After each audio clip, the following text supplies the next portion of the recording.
Welcome back with a smiley face. A link is provided in the video description for previous episodes. His Rejected Quiet Companion. Episode 5. Chapter 61-70. Kai POV. I'm restless, my wolf is seething with anger.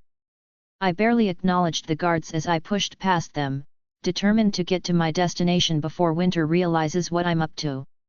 She's too nice, my mate, too forgiving for her own good. She might not want Candice to pay for what she'd done, but I needed to prove a point. That no one attacks or insults my mate and gets away with it, no matter who they are, or what they once were to me. Winter is to be treated with respect. There was no point trying to be mates. If I wasn't going to show everyone just how serious I was about it, was there? Nobody messes with me or disrespects me like that and gets away with it.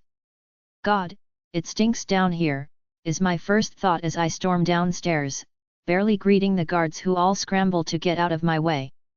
Then again, what was I expecting? It's a dungeon for Christ's sake. It's supposed to smell like old and new blood, as well as dank and mold. Still, it wouldn't hurt for it to be cleaned, I thought to myself, making a mental note. It really is putrid down here. I sure as hell am not going to be spending any more time down here than is necessary to make my point. Where is she? I growled at the last guard and watched him gulp nervously, before his hand pointed towards the last cell on the right, trembling in his fear of me. Good. He should be afraid. My wolf was dangerously close to the surface and I'm not in the mood to be trifled with. Get the trolley, I grunted and wandered down to the last cell, feeling a sense of satisfaction as I heard her crying softly. She should be afraid. I can't believe the nerve of her. Did she really think there would be no repercussions? I know all she wants is to be Luna, she never really cared for me at all, but why attack Winter then? Was she that delusional that she thought we would get back together again if Winter wasn't in the picture? After everything she'd said and done? They've followed my instructions and she's dangling from the ceiling, restrained and shackled, a look of absolute terror in her eyes. Terror, I notice idly, that seems to vanish the instant she spots me. Does she think that I'm going to go easy on her? When she'd all but confessed she hadn't given a damn about me and it was all for show. Did she think I would be merciful because of our past? I feel a pang of regret.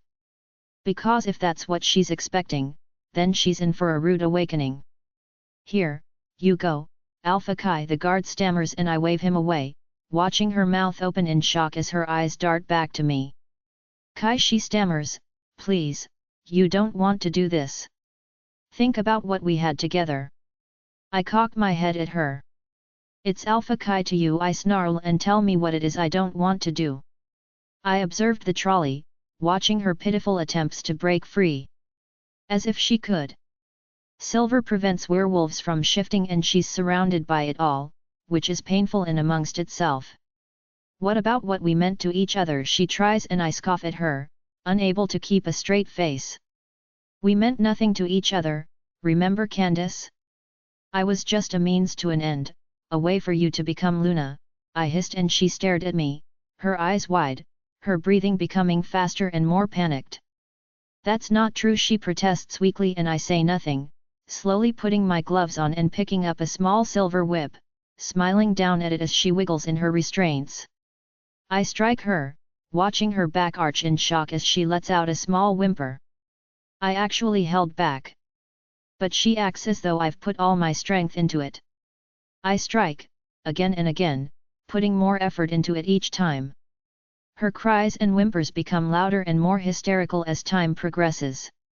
Please stop, she screams, I'm sorry, she sobs and I put the whip down and look at her tear-filled eyes, feeling numb inside.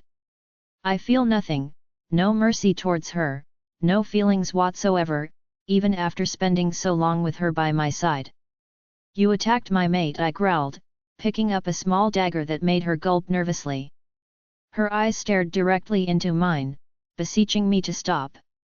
I won't do it again, she spits out, her body swaying slightly in her shackles. I swear, I won't do it again. I was just upset, she whimpered, you broke up with me like I meant nothing to you. Does she think this will appeal to my sympathy? Because her words mean absolutely nothing to me whatsoever. As I recall, you were the one to tell me it was all for show. I snarled and thrust the dagger into her leg, pulling it downwards in one long stroke as she screamed and screamed, the sound filling the otherwise silent dungeon. You bastard, she screams, and I do it again, not liking the disrespect. She shuts her mouth and looks at me fearfully as I hold the dagger in my hand and begin to circle around her. The silver burns her flesh, the dagger leaves long scars that will never heal. A testament to just how angry I am with her. Why her, she sobs, and I stare at her, incredulous as to why she's even daring to ask that question. Why her? What's so good about that girl, that you would give me up for her? She's not even that pretty. Now she sounds pitiful, completely pathetic. I don't want to answer, but part of me, a small part of me, believes that maybe I do deserve to give her an explanation. Maybe she'll realize the futility of going after Winter if I speak. Besides, Winter is beautiful. She might not be like Candice, who likes to wear makeup and go to extreme lengths to dress nicely, but she has her own inner beauty and looks pretty without all the makeup. She was pretty and beautiful in her own way. But I doubt Candice would understand that. I thought about my answer. She's kind, I said quietly, she'll go to great lengths to friend anyone. She's pure, untainted like I am. She can make everything better by simply smiling at me. Material things don't matter to her, and I'm just starting to realize that I breathe out all she's ever wanted was to be loved and cared for, and I'm going to make that happen for her. I never felt this way towards you, Candice, not ever. I'm sorry, but you just weren't the one for me, and you know that too. You'll find your own mate one day and then you'll understand what I mean. For a minute, Candice was silent, digesting my words, and I put down the dagger, my heart no longer in it and no longer wanting to take part in any of this torture. She'll ruin you, Candice says, and my head shoots up in disbelief, my eyes glaring daggers at her. You think she's so innocent, but what if she's not, Kai? What if you're only seeing what you want to see? Nobody is that pure, nobody. You're living in a fantasy world, she laughs, and I can't wait to see what happens when reality hits you, because it will, and it will hit you hard, she sneers. I shake my head. She should have kept her mouth shut, I think to myself. This was all on her now. Without warning, I picked up the silver cat with 9 tails and began to whip her hard, ignoring the sounds of her screaming, the shrieks, and the pleas for me to stop. When I finally do stop, it's because my arm has become sore from overusing it and her body dangles there, blood splattered on the floor, the walls, and even on the ceiling. She's quiet now, her eyes barely open, and I feel nothing but contempt and disgust towards her. I tried, I really did, to make her see my point of view, but all she's interested in is trying to break me and Winter up. Why can't she just move on? Especially since she claimed she didn't love me in the first place? It's infuriating. I take off my gloves. There's no point continuing the torture any further. The guards sense my anger and stay well back as I leave her cell and turn to them. Get her medical treatment, I said snidely, not that she deserves it. A few days in here and then let go. I snap and they nod their heads at me. Glad to be finished now, and certain that Candice understands my position when it comes to my mate, I start to turn and head up the stairs when I hear her voice, so quiet that I almost miss it. The hairs on the back of my neck stand on end with her words. I'll get you back for this, she whispered, don't think I won't, Kai. You'll regret you ever did this to me. I laughed it off. There's no way she's going to be stupid enough to lay a hand on Winter again. Not when she fully knows the next time will result in her death. But it doesn't stop me from hearing it in my mind, over and over again, as I leave the dungeon and head towards my mate, who is most likely waiting for me in the bedroom. Could Candice really be that stupid, and would I have to continue to regard her as a threat? I decide to mull things over and think about banishing my ex-girlfriend from the pack. But I won't burden Winter with that information. I don't want her to speak on Candice's behalf. She might not get how vengeful my ex-girlfriend could be, but I have my suspicions that Candice isn't finished when it comes to my mate, and that's what scares me the most. Thomas POV. Goddamn, these woods. It's been weeks since I set out to find and there's been no sign of her. In fact, it even appears, she avoided traveling to most packs who claim to have not had her there at all. Since when did Winter enjoy camping for sake? I smirk though, feeling the satisfaction that Damian is most likely dead by now, and feel absolutely no remorse whatsoever about it. I only got close to him so that I could see Winter on occasion, not because I wanted to be friends.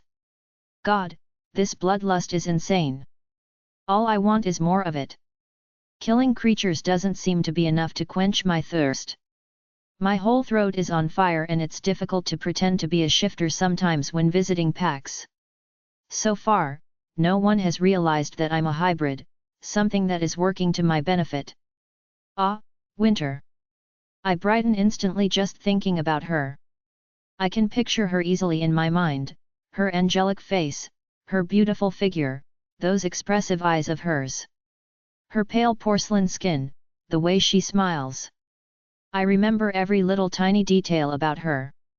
This would all be worth it in the end, if only I can find her. I'm starting to suspect I might have gone the wrong way. But this is the path with the most packs and would have been the safest to take. So it made more sense to me that she should have gone this way. After all, Winter is a clever girl, not stupid like most of the bimbos at school. She had substance and quality, like a shiny coin, while the other girls were all tarnished, dirty, unclean, and impure. Not like Winter. Winter was pure goodness. She didn't deserve to be treated like she was by her own family. I should have killed that bastard Damian from the start. Never mind. The wolfsbane should have done the trick.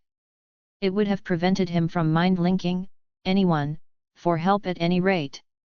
The poor bastard had to be a goner by now. God, I feel disgusting. I'm covered in dirt, I've got foul body odor and I'm absolutely drenched in sweat. I've been switching from my wolf form to my human one over and over again and it's starting to take a physical toll on me. There's a pack up ahead and I'm determined to talk my way into spending a night there. I really need to sleep in a comfortable bed.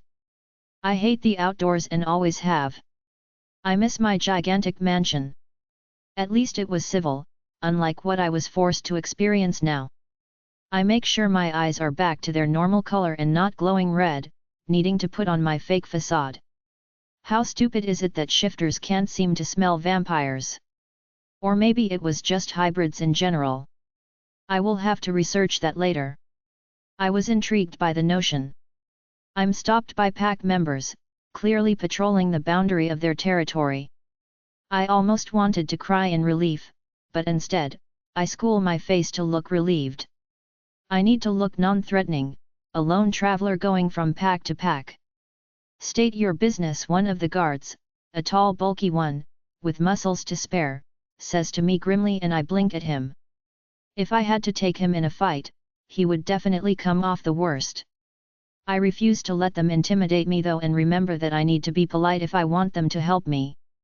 I'm in search of a long-lost sister of mine, I lied through gritted teeth, forcing a shy smile on my face. The guard's clearly not expecting that and looks at his comrades a little nonplussed. She ran away from home a few months back and now I'm trying to find her. I've been going from pack to pack, hoping she's taken up roots somewhere. I was hoping you might have seen her, even if it was a while back, I said. The guards begin to mind-link each other while I fidget impatiently. Finally, the original one to speak to me, talks, his voice gravelly. What is your sister's name? He asks suspiciously, eyes boring into mine. Winter, I answered confidently, but she's mute, so she can't speak and she prefers to keep to herself for the main part. None of that's untrue. The man's eyes widened in recognition. Yes, I cheer, he knows her, which means she definitely came this way and I'm on the right track. Why did she run away? He asks and I know he's testing me, prepared to lie if I don't answer him in a manner that seems truthful, even when it clearly won't be. Damn him for being so suspicious. Then again, wouldn't that be a normal thing to be considering? Maybe I should cut the loser some slack. He's only trying to do his job. She and my father didn't get along. He tended to beat her, I whispered, and I wasn't able to stop him. I hung my head, pretending to be ashamed. The guard looks disgusted now, but it's not aimed at me. There is some truth to what I told him after all, even if it's not the exact reason Winter ran away. What a bastard, he exhales and turns to the small group, motioning for the men to get back to their posts. He turns back to me.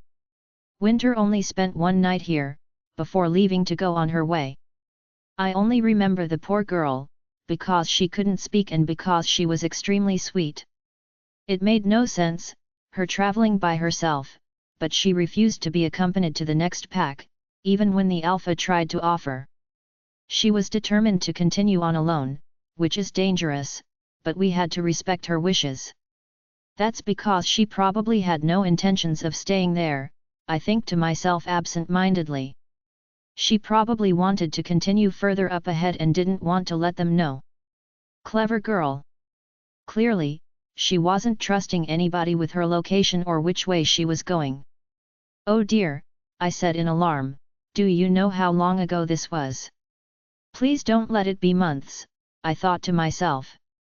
I'm not sure how much longer I can keep this horrid trip going much longer. I want to be back to civilization soon. He seems thoughtful now, looking off into the distance as I attempt to wait patiently. It wasn't hard to remember, was it?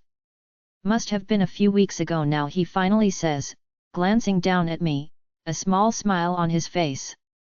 I gave him a small smile of thanks. I'm closer to Winter than I thought. Especially if she does find a home in one of the packs along the way, something I fervently hope she's done. It will make getting to her much easier. Plus, it's really nerve-wracking traveling on your own. Even as a hybrid, I can't guarantee I can take on several rogues and come out as the winner.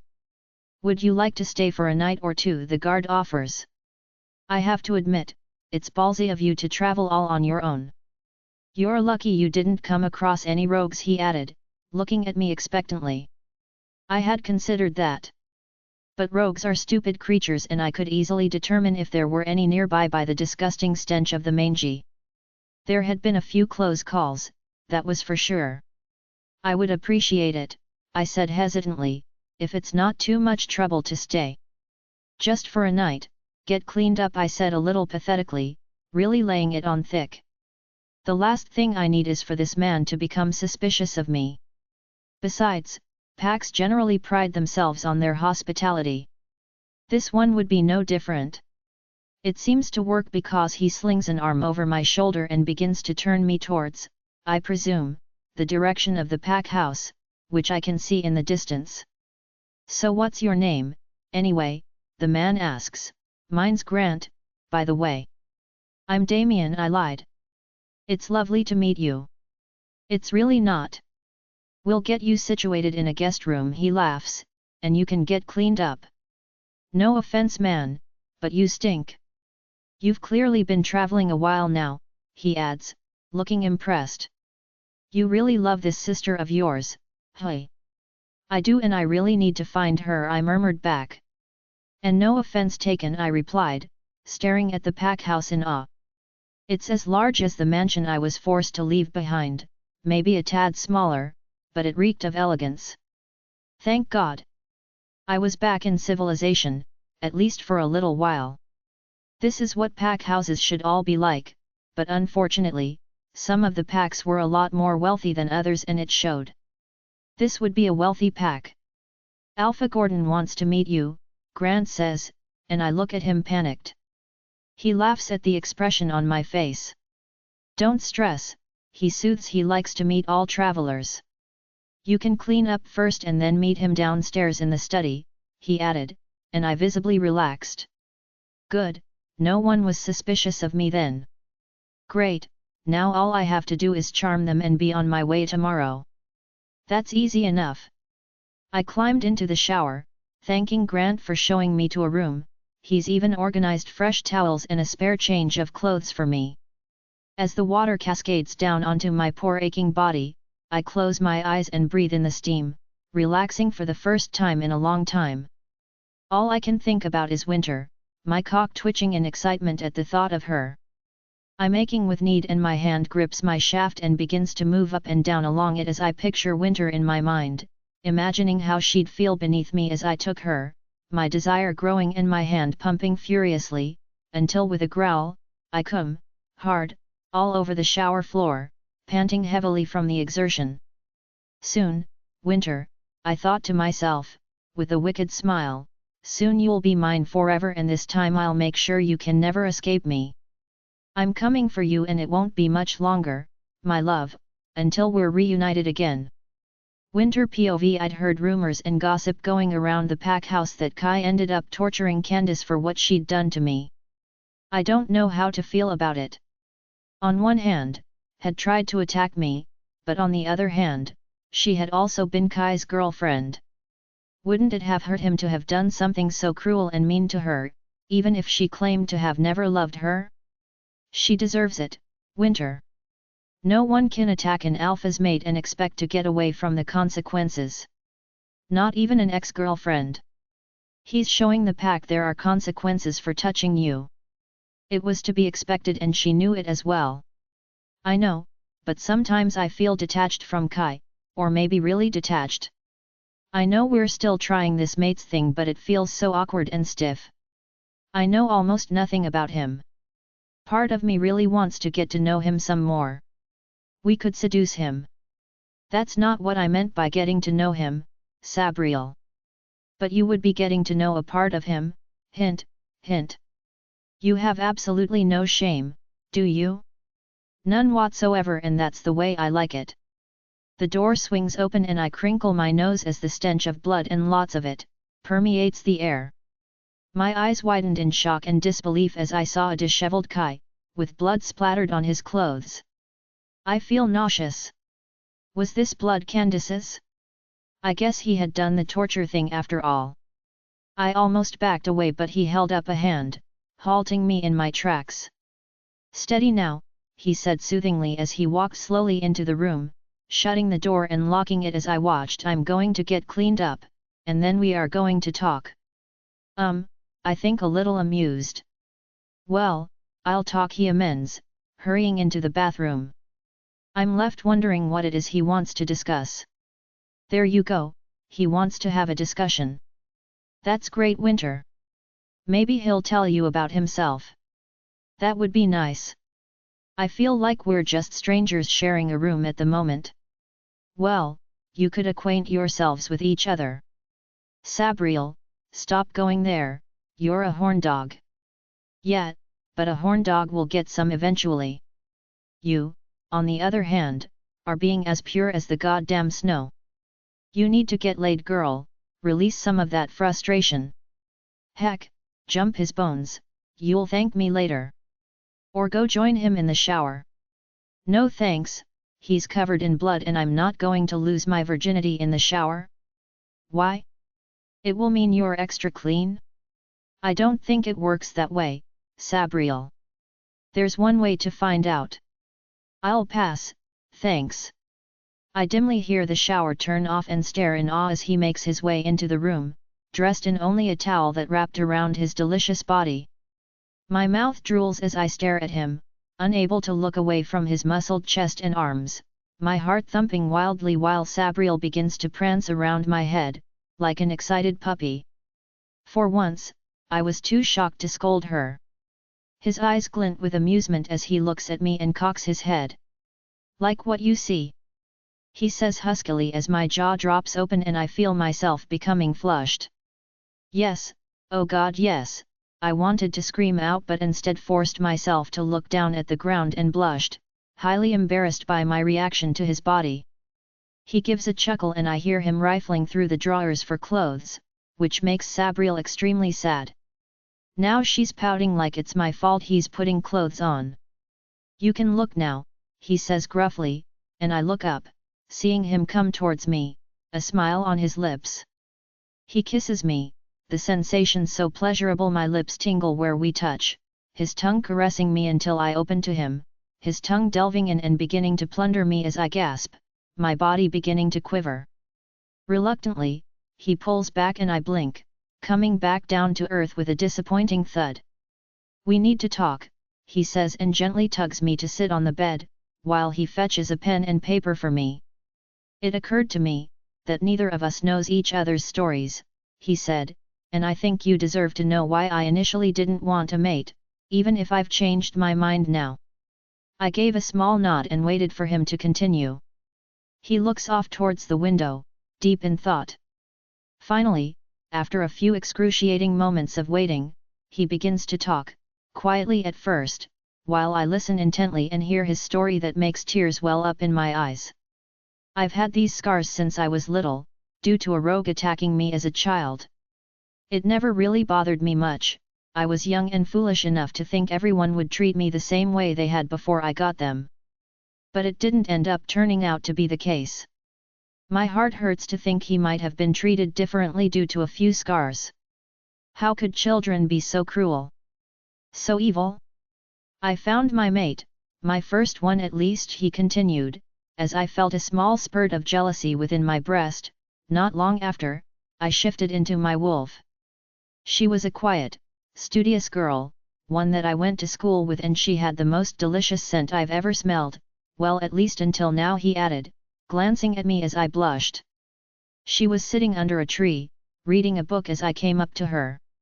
I was so full of myself, so high and mighty, it never occurred to me that I might be rejected. Not when I was in line to become the next alpha."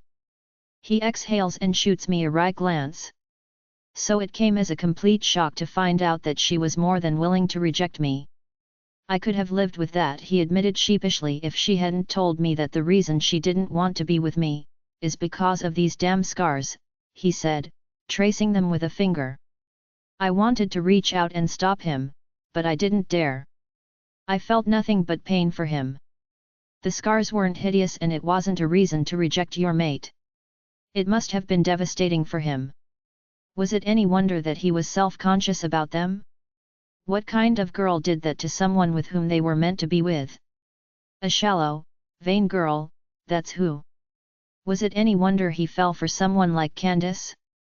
Ever since that day," he says, fidgeting with his hands, "I've told myself that I'll never put myself in a position where I can be rejected by another mate or in a vulnerable position again.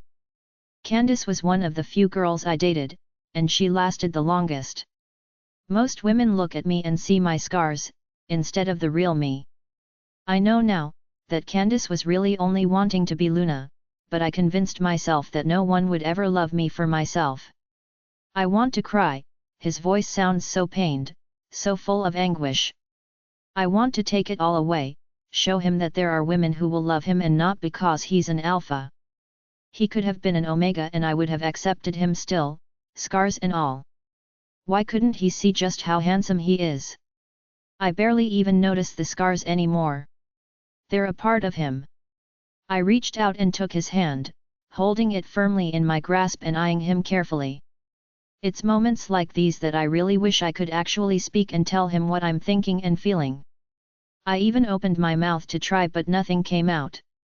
I saw a flash of disappointment on Kai's face as well. "Anyway, you deserve to know. I will change Winter. That is if you are willing to forgive and forget everything that I've done to you so far. We could start with a clean slate." He offers, and I can hear the hope in his voice. He was trying to extend an olive branch. The question was, would I take it? I want nothing more than to start with a clean slate and forget about the past. He was hurting and I was hurting. Wasn't it time to embrace each other and what the future might hold for us instead? I have to release my hand so that I can scribble something onto the paper he's given me. I held it up for him to read.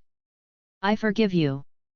He looks relieved, hugging me so tight, that it's hard to draw breath, slapping me awkwardly on the back. But there's something that is preying on my mind, and it's only right that I tell him my story too, so that he can understand where I come from and why I feel the way I do. I begin to scribble while he looks over my shoulder. My name is Winter and I'm 18 years old. My mother was killed by rogues when I was small, and my brother Damian and father blamed me for her death because she died protecting me. They beat me and made me into a slave for them. The scars on my body are mainly from them. I was bullied relentlessly at school as well and life did not get easier. Then one day, my father sold me, like a prostitute, to a friend of my brother's called Thomas, who tried to rape me. I ended up having to kill him, to save myself. Not long after that, some students stabbed me and blamed me for Thomas's death, resulting in my running away. I traveled alone through packs and the forest until I came upon a group of rogues who chased me into your territory. The rest of what happened to me, you already know. It's not very descriptive, but it's to the point and I see his eyes darken as he reads it. He looks furious. He swears as he finishes, holding me in a tight hug again. I didn't know Winter. I must have made things so much worse for you.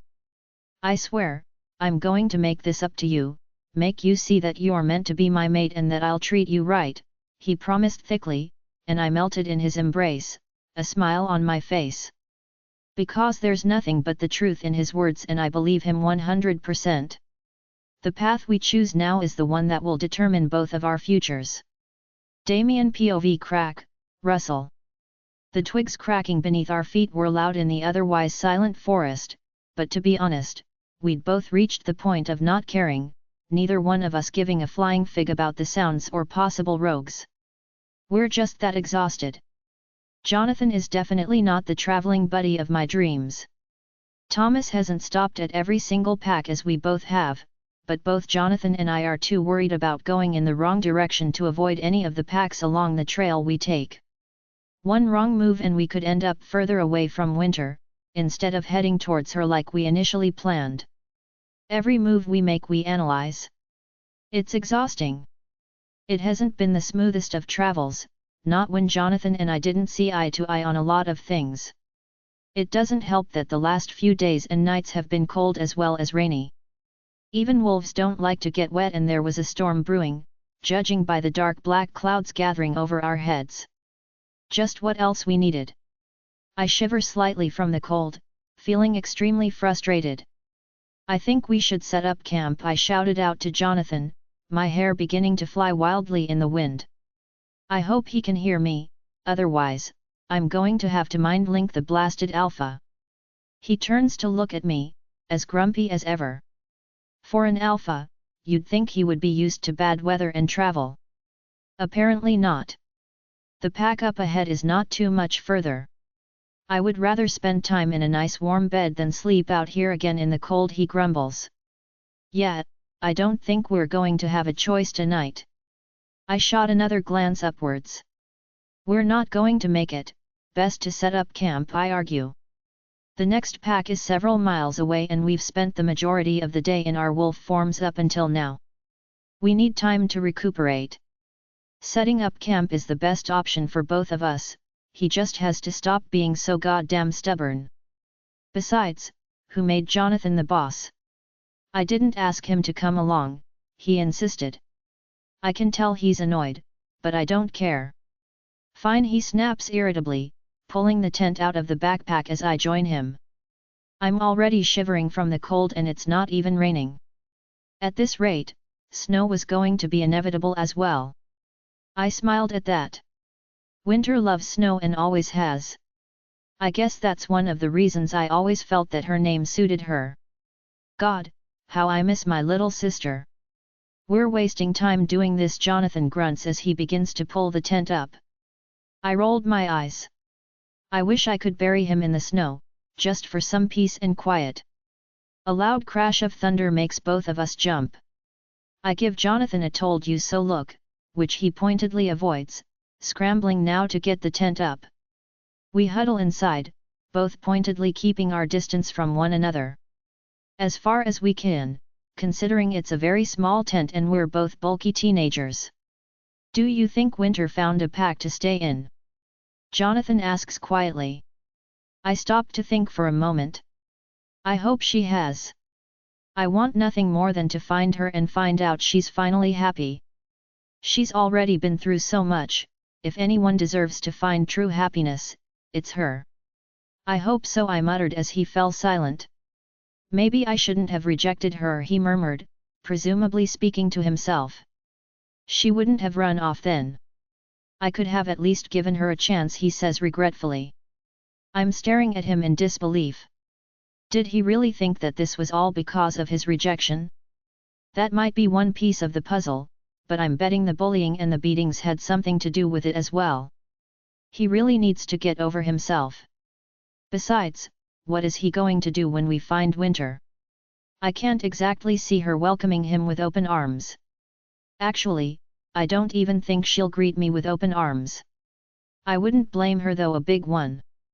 She would have left anyway, I say finally, and he sighs, looking despondent and rather pathetic if I'm being honest. She was bullied at school and was beaten at home. I'm amazed it's taken this long for her to run away from home and never look back. If it was me, I would have left a long time ago.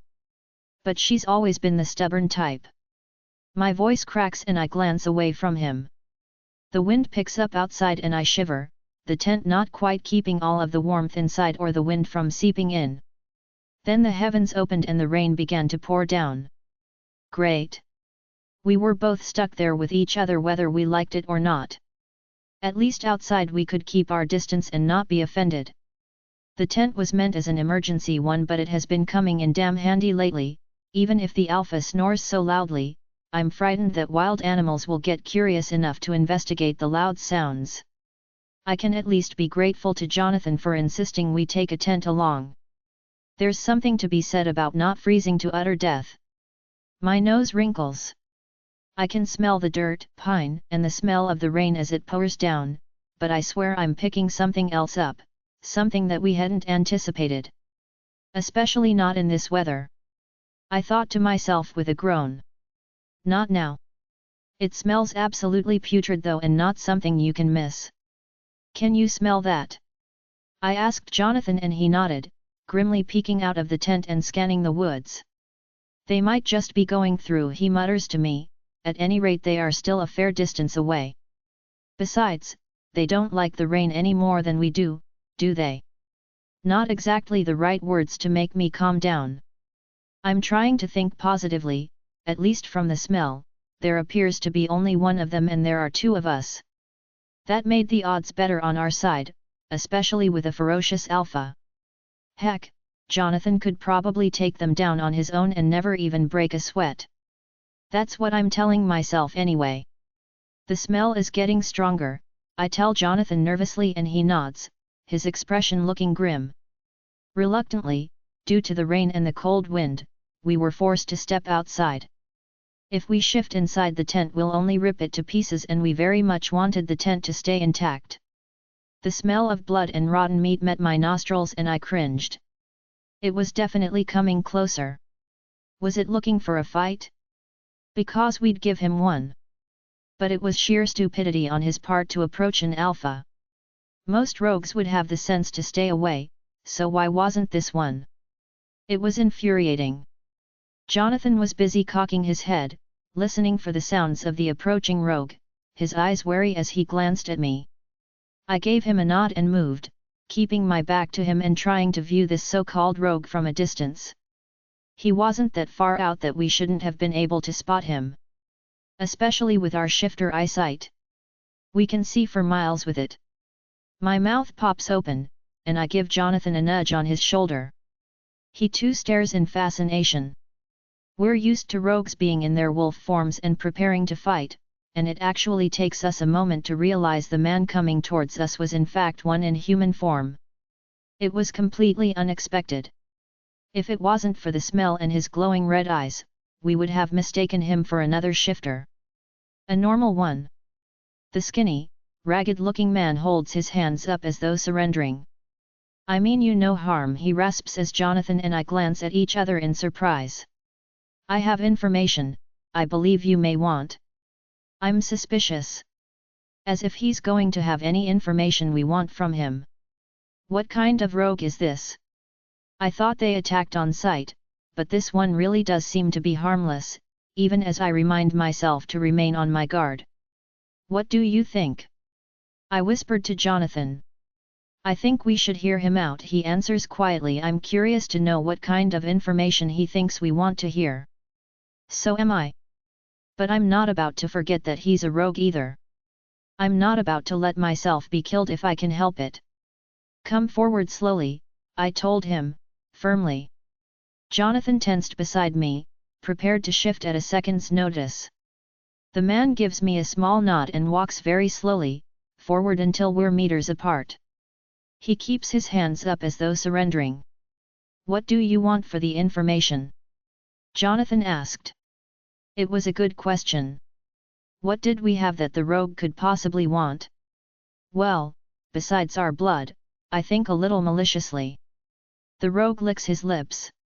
Spare food and water, he croaks, and Jonathan grabs a water bottle and some food from our backpack and returns, throwing it to the rogue, who eagerly catches it in both hands. He drinks thirstily and I realize, due to his malnourished and skinny frame, that he clearly hasn't been able to have a decent meal or satiate his thirst in a good long time. I actually find myself feeling sorry for this dude. How unreal is that? I feel sorry for a rogue. What's the information? I ask, and he pauses, and wipes the water dripping down his chin with one hand, even as we're still getting rained down upon. It must be a habit. Or a reflex. I heard you're looking for a girl, one who has been traveling alone, he says gruffly, and my heart skips a beat. Could he possibly be talking about my sister Winter? I try not to get too excited. He could be lying after all, trying to get us to let down our guard. We might be, Jonathan says cautiously. Why would you tell us? He sounds curious rather than angry. The rogue hesitates and looks a little shamefaced. If she's the one, I think you're looking for.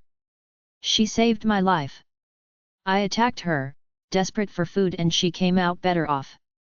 Instead of finishing me off, she wrapped my wounds in bandages and left me some food to replenish my strength. She could have killed me. If I'd been in her position, I would have, but she chose to help me instead. She did me a kindness and I'd like to pay it back. That sounds very interesting. Winter, of course, would have her wolf long by now. But it's curious she didn't kill the rogue. Most shifters didn't hesitate like she clearly had. Could she speak? Jonathan yelled out to him and the rogue shook his head. No, he said decisively, and my eyes lit up. It has to be her. Where did she go? The rogue comes closer and we don't move to stop him. The information he has is too important to ignore and could very well lead us to my missing sister. Besides, he seems to be relatively harmless, especially for a rogue. The rogue's eyes are twinkling. I can do better than that, he says with a small smile. I can lead you right to her. I kept an eye on her after she left me, and wanted to thank her in some way. Then I heard from other packs once I saw she was staying where she was, that there were some boys looking for her. One of them being her brother, the other an alpha. Figures it had to be you. What's in it for you? I asked suspiciously. If I take you to her, the rogue says quietly, can you do something for me? Depends what it is, Jonathan says. Tell her thank you from me. Once I've done this, I'm off to find a home, settle down and stop being a rogue. She gave me that motivation to change. Kai POV, I feel like a completely different person. Like weight's been lifted off my chest. Winter trusted me enough to divulge her story to me and I'm outraged on her behalf. Her brother was and so was her father. It was too bad I couldn't get my hands on both of them, because if I could, I would be torturing them slowly, listening to their screams with pleasure as their blood splattered all over the dungeon walls and floor. I can't believe Winter has forgiven her brother, despite everything he did to her. She's just so forgiving and kind. So sweet. So beautiful. She's perfect in my mind, absolutely perfect. Alpha Kai, Alpha Lawrence is in your office, requesting to see you. What on earth is he doing here? I've no idea, sir. Do you want me to tell him you're unavailable? No, I will be down there momentarily. I break the mind link off, feeling highly annoyed. I wanted to spend time with Winter today. I eyed her thoughtfully. Maybe she wouldn't mind coming to the office with me and meeting Alpha Lawrence? It can't hurt to ask anyway. Winter, I asked gruffly, feeling a bit out of my depth, would you like to come down to my office and meet another alpha from a neighboring pack? Her eyes lit up and she gave a fervent nod.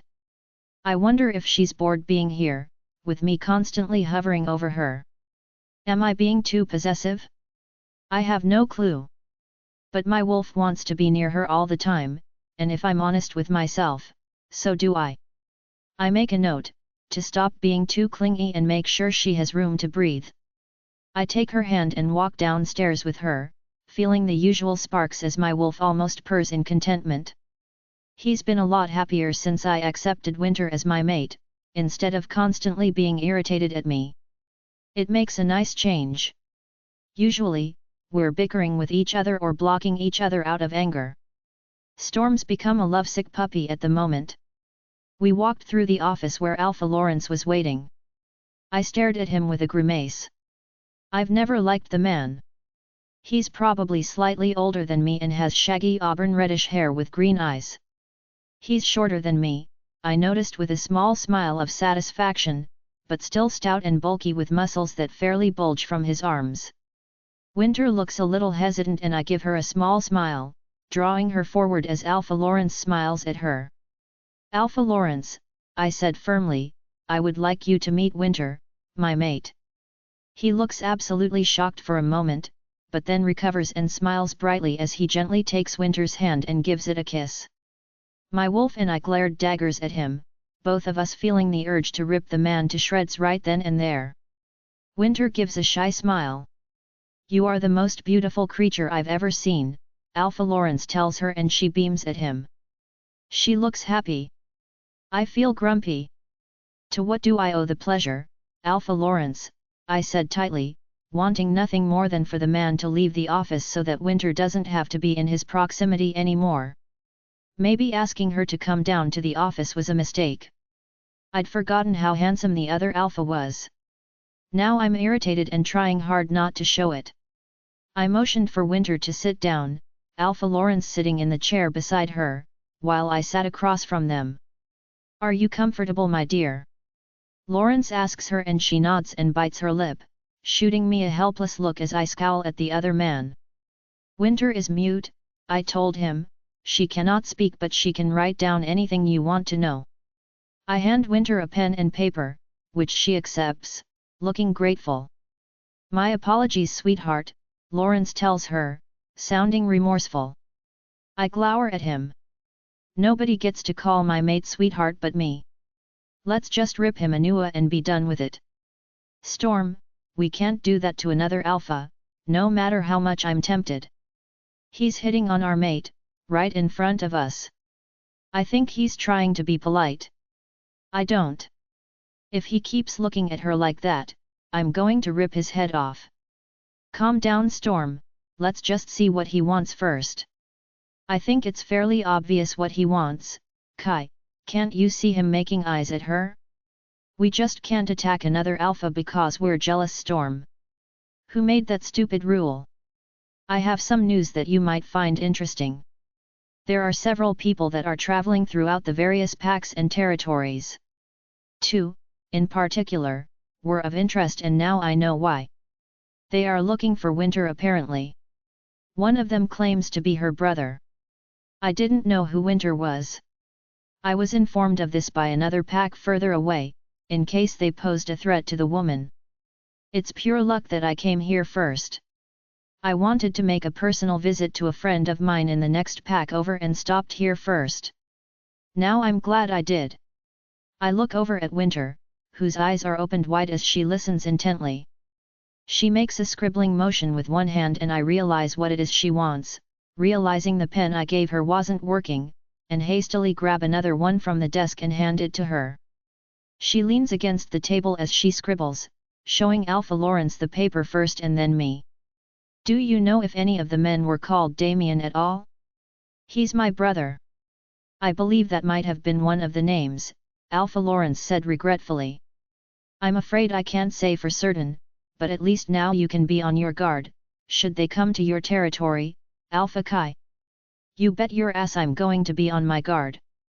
If they step foot on my grounds I'll kill them. Or torture them.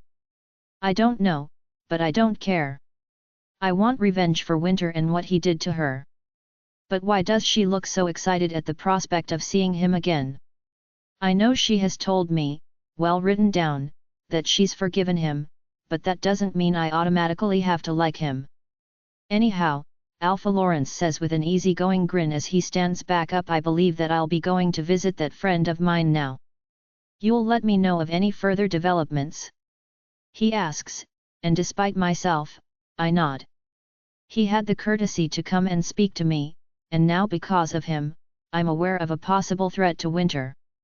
It could be someone posing as her brother, and even if not, I'm suspicious of these two people's motives.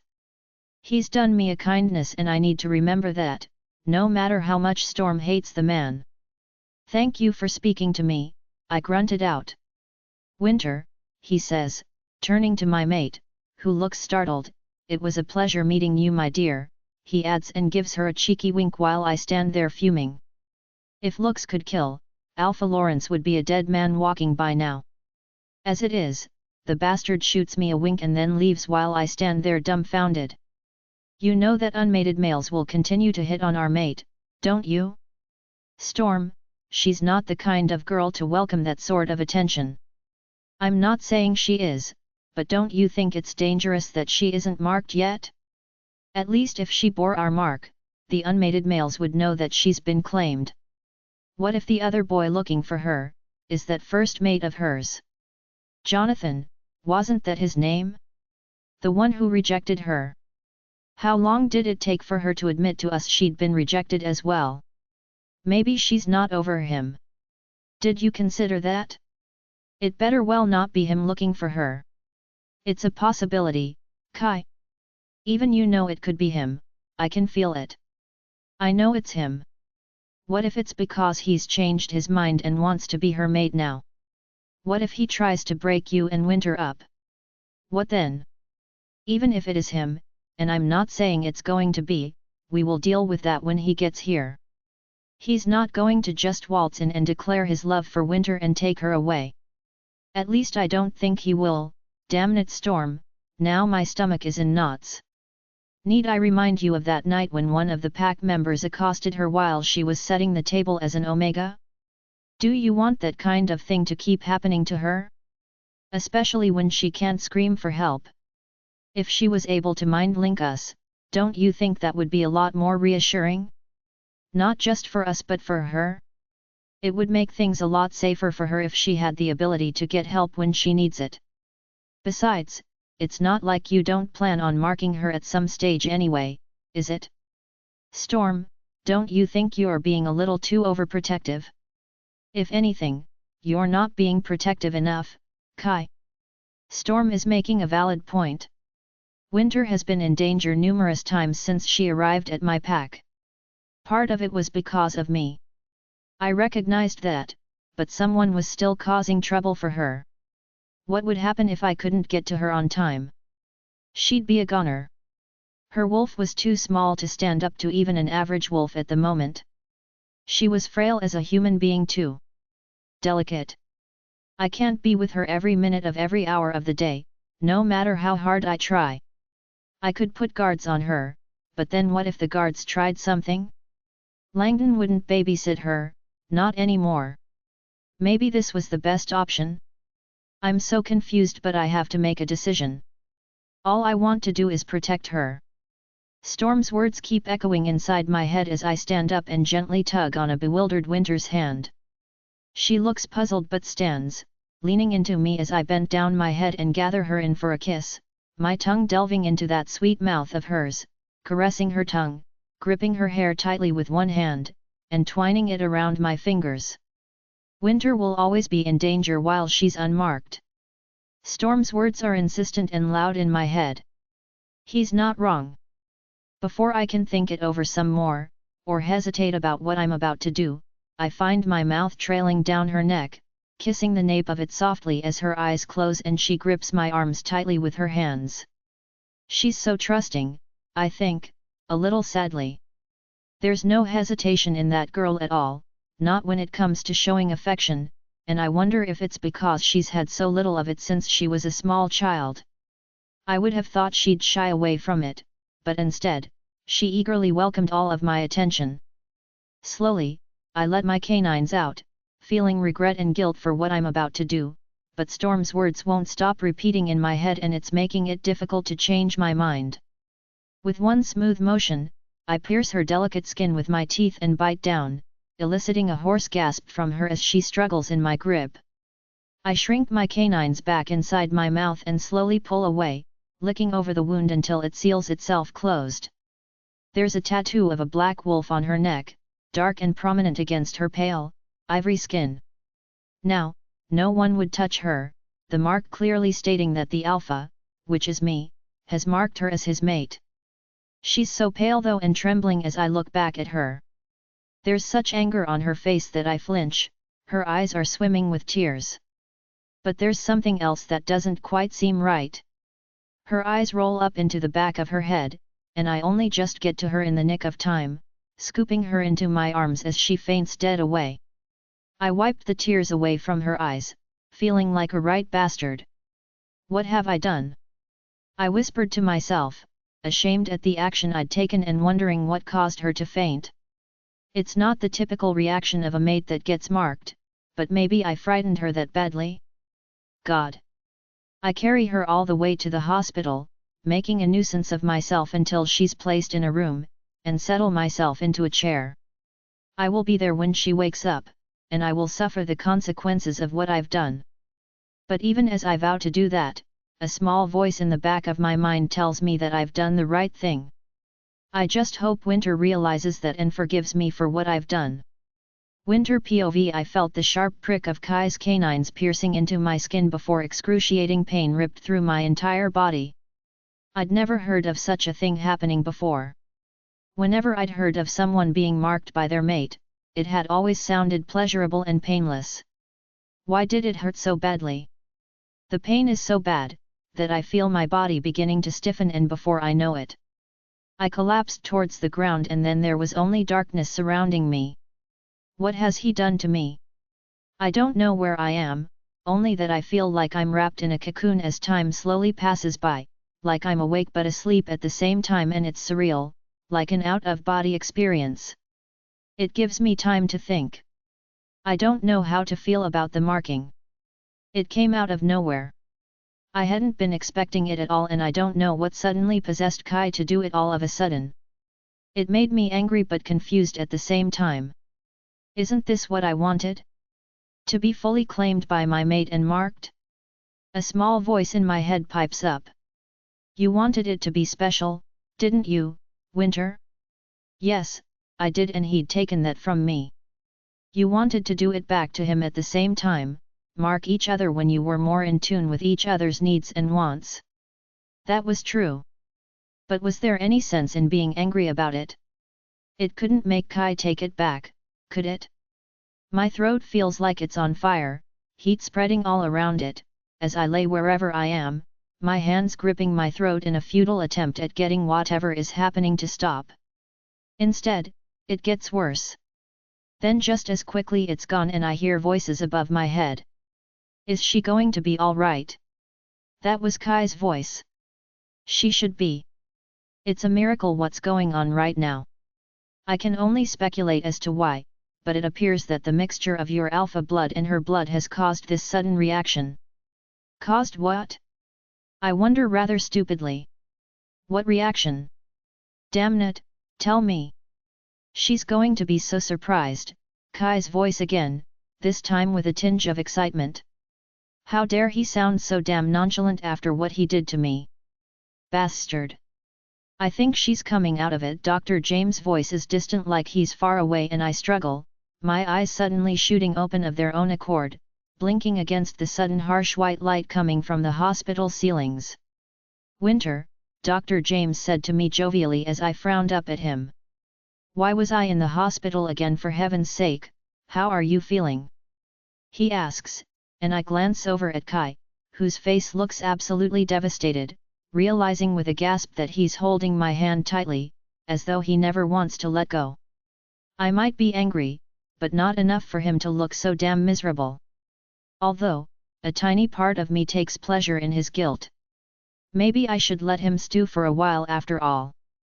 Sore, I rasp out, and the room goes still. I stiffen in shock. Had I just spoken that word out loud, or was this all in my head? My throat is sore and my voice is hoarse as I try again. Sore, I repeated, and then looked at the doctor confused. Why am I now suddenly able to talk? Especially when the other doctor, before I came here, had seemed certain that my vocal cords were damaged beyond repair. Dr. James speaks to me as Kai listens from his position by my bed. I think that Kai's blood mixed in with yours when he marked you, sped up the healing process of your damaged vocal cords, he answers my unspoken question. I frown. I thought that they were damaged beyond repair. Isn't that what the first doctor had said? Your vocal cords were extremely damaged but were slowly healing on their own. It might have taken another year, but you would eventually have been able to speak. Kai just sped up the process, so to speak. He chuckles at his joke. My eyes widened in excitement. I turned to Kai, who was eyeing me tentatively. I threw my arms around him. I can speak again, it's a miracle, and I feel like crying in my joy. Thank you, I rasp as he hugs me back. You have every right to at me, he murmurs back, but I shake my head. I'm ecstatic to have my voice back. What he did to me wasn't right, but when this was the end result, it was more than worth it. We would have a discussion on boundaries and consent later. But now I can talk. I want to shriek in happiness. You can talk now, Winter. Yeah, this is awesome. Thanks, Sabriel. We can finally tell people how we feel about them, to their faces. Let's start with that, Candice. I dare you. I think it might take a few days before I can talk properly, Sabriel.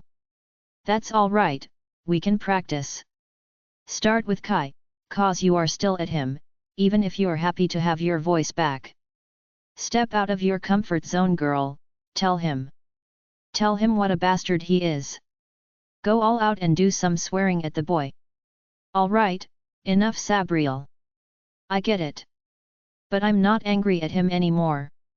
Sigh. That's the problem with you being nice, Winter. It means you ruin all my fun.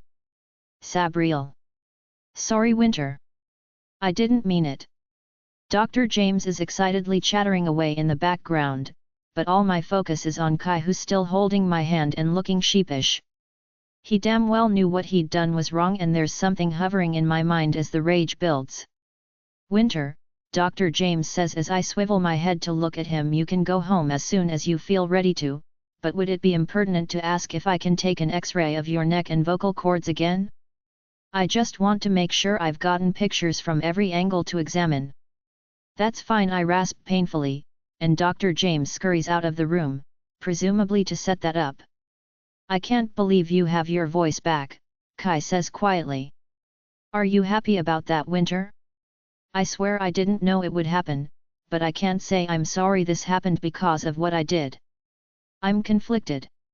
I am happy to have my voice back, but at the same time, part of me hadn't really missed it all that much. It was like I'd just retreated with the loss of my voice, and now that I have it back, I'm wondering if it's time to find my voice for real, instead of hiding in the background. Would I have the strength to step forward and become the new me I want so badly? I eyed Kai. What you did was wrong, I whispered, and his face fell. He looks at me with remorse on his face. I know, he says, looking away. Why? I ask, and he knows what it is I'm really asking. I got jealous, he whispers, so did my wolf while you were talking to the alpha. I rationalized that marking you would keep you safe from unwanted attention, but that doesn't excuse the fact I should have asked you first. It was wrong and I'm sorry, he apologized. I nodded emphatically at that. Consent was important. Right now, though, I'm annoyed at him. He could have just told me how he was feeling instead of going to such extreme lengths. I would have listened and tried to reassure him. I hadn't been interested in the other alpha one bit, I only had eyes for Kai. Stupid foolish man, letting his feelings get the better of him. Although part of me is thrilled that he got jealous. I tugged on his hand gently. Come closer, I whispered, my throat feeling like it was closing up every time I uttered a single word. Still, this was important to me. I was determined to do this. He moves so close that he's inches away from my face, his eyes staring into mine as I give a small smile. What's good for the goose is good for the gander, I decided triumphantly, but I wouldn't go about it like he did. No, I would at least give him the courtesy of being able to refuse. Unlike what he'd done to me. Slowly, I let my canines inch out of my mouth until he can see them, nice and pointy. For a minute, he looked extremely confused and then his eyes lit up with realization. You want to mark me? He asks uncertainly and I give a very firm nod, my eyes never leaving his. Are you sure? He asks, you could still try and reject me. If you mark me, it will be a lot harder to do so. I'm beginning to feel impatient now. I know what I want. I don't need other people making decisions for me. I've had enough of that. This was my choice. He doesn't need to keep me from making a mistake. Mistakes are made so we can learn from them. Yes, I said as firmly as I could with the hoarseness of my voice. He hesitates and I think he's going to refuse, but then, to my surprise, he submits, showing his neck to me as I lick my lips. It would be an absolute honor for you to mark me, he whispered with a crack in his voice. I bend my head down to his, licking along the nape of his neck as he shudders, aiming my teeth at the perfect spot and slowly, gingerly, lowering them down until they pierce his skin. I go deeper, wanting the mark to remain, not wanting to have to redo it. He stays completely silent as I slowly retract the canines and lick the spot I've pierced him, sealing the wound closed. An image of a wolf, a tattoo the same as the one I now have, appears instead and he traces the mark with his hand, his head shooting up as he stares at me with awe and something that looks remarkably like pride. Now he's mine. I've claimed him, the same as he claimed me, and no one has the right to try and take him. That Candice is fresh out of luck. He's mine now. I point to his chest. Mine, I growl, and he does the same, pointing his finger at my chest and gazing into my eyes. Mine, he says back and my heart skips a beat. Now both of us are bonded together, forever. Winter POV. I'm not going to lie, I'm in complete shock over what's happened and being able to finally talk is a miracle in itself. According to Dr. James, I would have healed eventually but Kai choosing to mark me sped up the process. I got angry, I'll admit, but it all worked out in the end. Besides, now I can tell Kai how I really feel and I claimed him, the same way he claimed me. No more trying to protect me out of jealousy, no more just taking things lying down. Now I can really begin to stand up for myself. There's going to be a new winter, I decided. No more trying to please everyone else, or keeping quiet about what I want. That old winter is gone. I'm going to be changing things for the better. Kai leads me out of the hospital room, still feeling guilty, and I tug on his hand and force him to look at me once we safely reach the grounds outside. I can't deal with him looking like that. It's frustrating me. Kai, I rasp out, stop, look at me. God, please look at me for heaven's sake. He does, but he avoids my eyes and it's irritating out of me.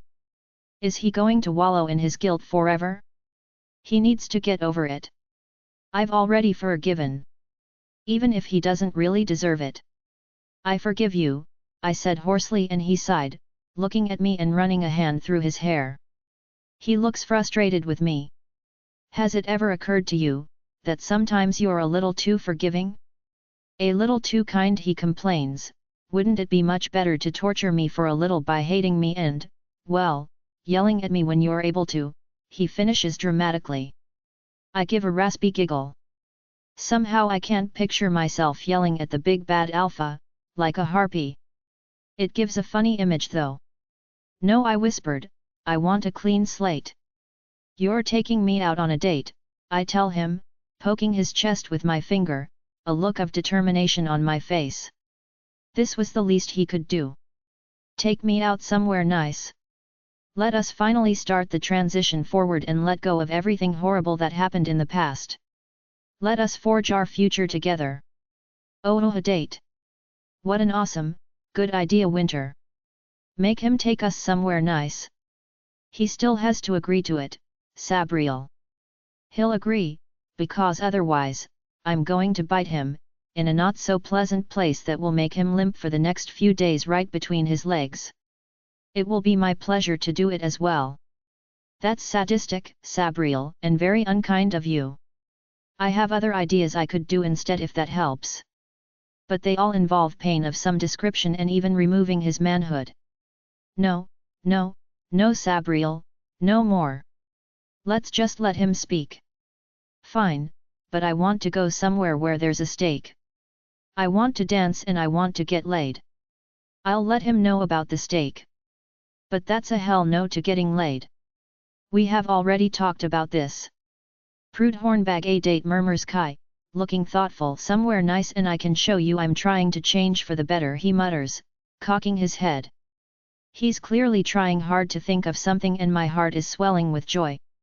He's really going to do it, he's actually listening to what I want.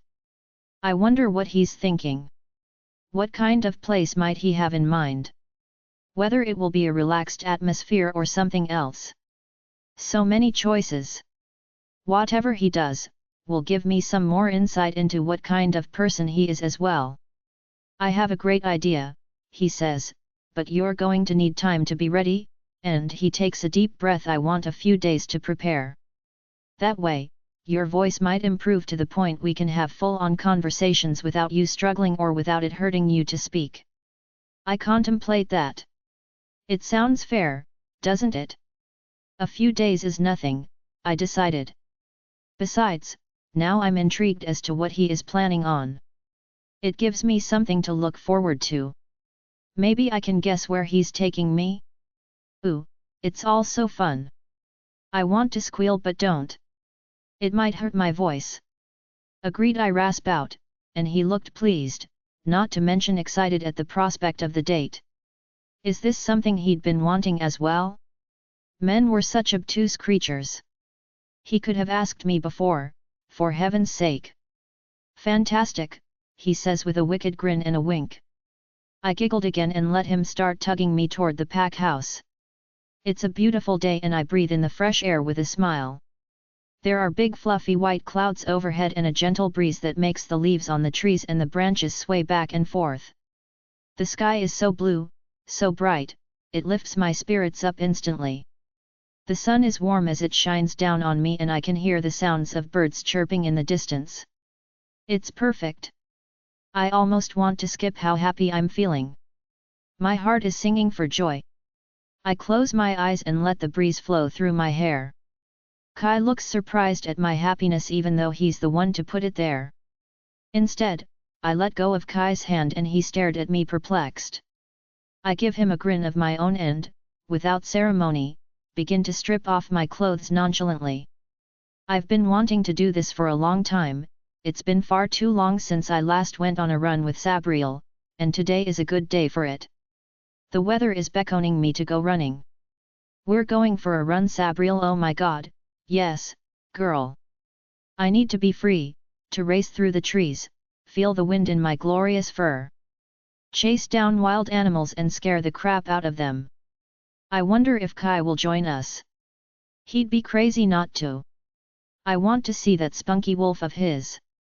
He's handsome and I want to nuzzle him and lick him all over. Way too much information, Sabriel, way too much. I won't tell you the rest of it then, prude. I'm not a prude. I just don't believe in oversharing. Yeah, you're a prude. You need some girlfriends to gossip with, even if it's just for my benefit. I need some good gossip to listen to and girla talk. Think about it. I'll try and make some friends for you then. For yourself too, no need to be such a loner, Winter. Bet there are heaps of friends we can gather. Heck, I'll frigging talk to their wolves if I have to. But you'll always be my best friend, Winter. You're my best friend too, Sabriel. I begin to shift as Kai watches wide-eyed, his jaw dropping open. I'm sure he's seen a naked woman before. In fact, I know he has, so it's kind of annoying to see how shocked he is. I can hear my bones cracking and adjusting until I stand before him in all my glory as a wolf.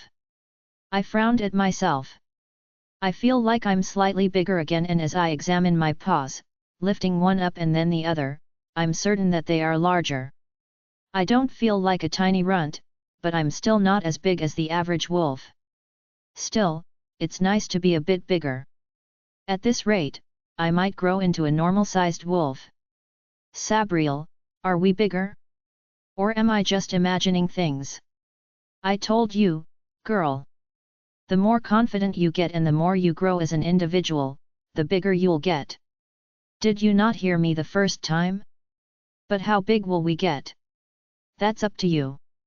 Continue to believe in yourself and become the confident woman I know you're capable of becoming, and who knows how large we'll grow to be. Maybe we'll even be as big as Kai's wolf. Wouldn't that be a hoot? I doubt that will happen, but it's nice to imagine it will. Let's run, girl. Wait, let's see if Kai wants to join us.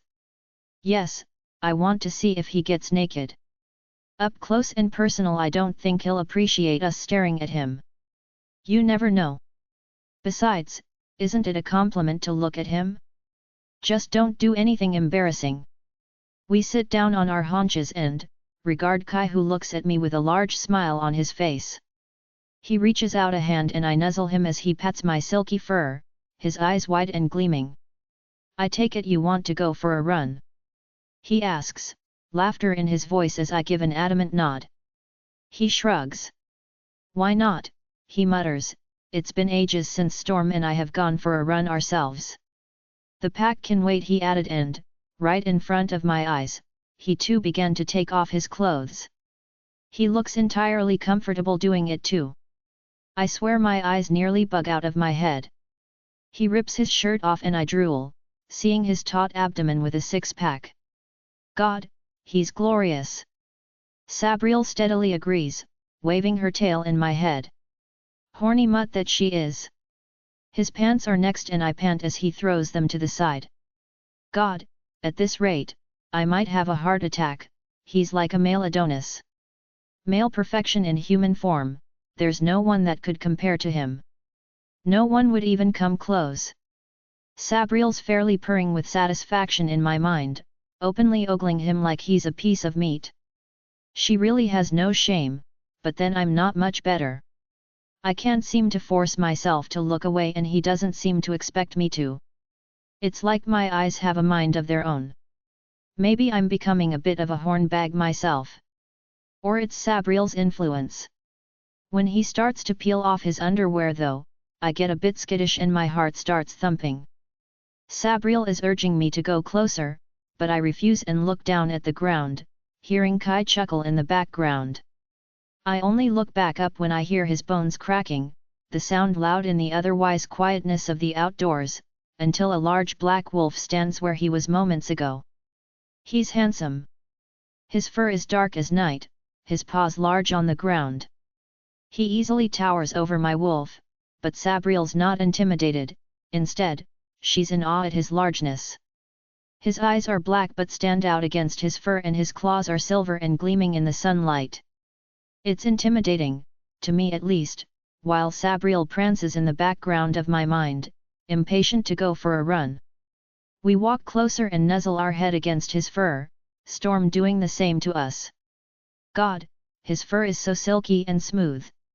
Sabriel purrs. Kai mind links me to lead the way. Winter, you choose where we go, hope you can keep up then. Oh, I'm sure I'll have no problems with that, sweetheart, but if it helps, Storm loves the backside on you and is more than happy to watch it as we run. God, sounds like he's just as much of a horny mutt as Sabriel is. Kai POV. When Winter strips naked in front of me, I'm taken aback at how nonchalant she is.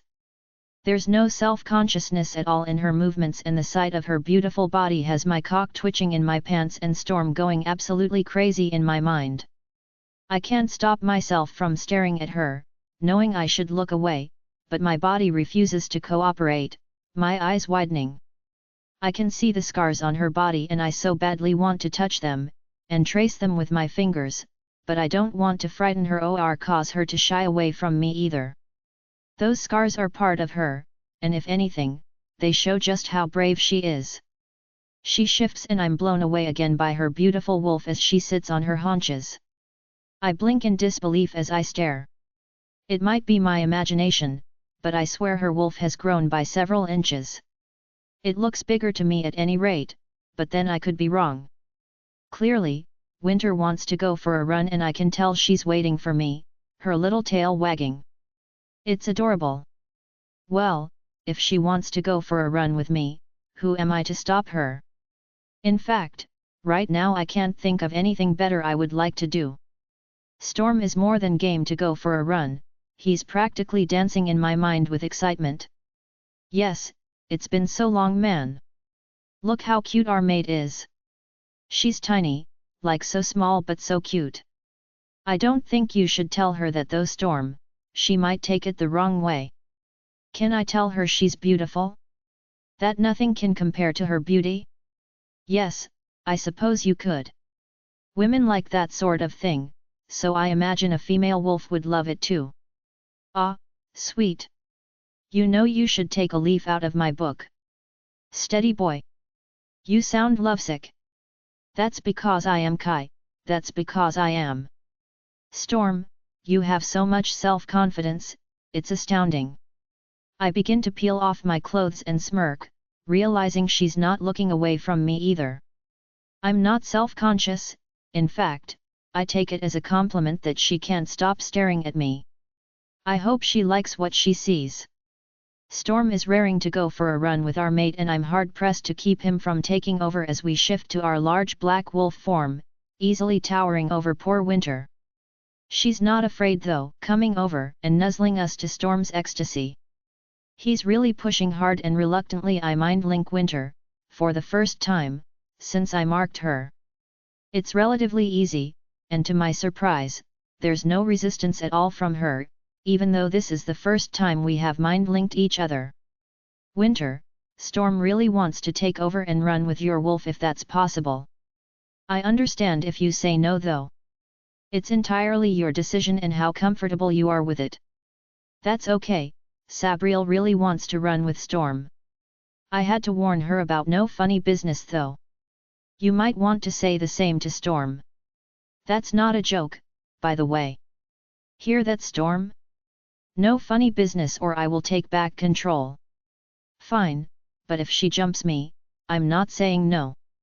He grumbles and I sigh. Storm is going to lose control if he so much as attempts to do the naughty without Winter's consent. I suspect the same goes for Sabriel. I give Storm control and Winter does the same with Sabriel. It's always a surreal feeling being in the back of my mind like a passenger in a car seat, but it's cool at the same time. Sabriel takes off at a run and Storm trots to keep up with her. Because Sabriel's still quite small, Storm doesn't have to fully run to stay in stride with her, but he doesn't care, he's fully enjoying himself. I watch as my big bad alpha wolf turns to putty in Sabriel's hands, nuzzling her constantly and licking her neck. Sigh, I'm almost embarrassed at my wolf's public display of affection. Not that Storm cares. He just smirks at me. They run together, through the trees which pass by in a blur. For fun, they track down a nearby buck and scare it, rather than eat it. According to Sabriel, Storm tells me, Winter would rather not eat anything raw. I agree. I've never liked eating animals in wolf form, but when hunting and traveling it was a necessity and I understand that. Storm's a little disgruntled. He loves to eat animals but he respects Winter's wishes, knowing that she might take control otherwise of her wolf and he would lose his time with Sabriel. The hours pass by as they frolic together, play fighting, and enjoying the outdoors, but even wolves get tired eventually, it must be said. Storm is sad to stop and so is Sabriel, but Winter and I are starving now, as well as tired ourselves. We need food to replenish our strength and soon. Not to mention fluids. We make it back to our clothes and I shift first, Winter seconds later. I finished dressing and turned around to see that Winter's cheeks were bright red. Is she blushing? I gave a slow grin. She must have been checking me out while I dressed. Not that she'd admit it. But still, I feel a sense of satisfaction. I should have dressed more slowly and teased her. Hungry? I asked teasingly, holding out my arm and feeling a glow inside as she took it, nodding her cute little head firmly. Yes, she rasps, laughter in her voice.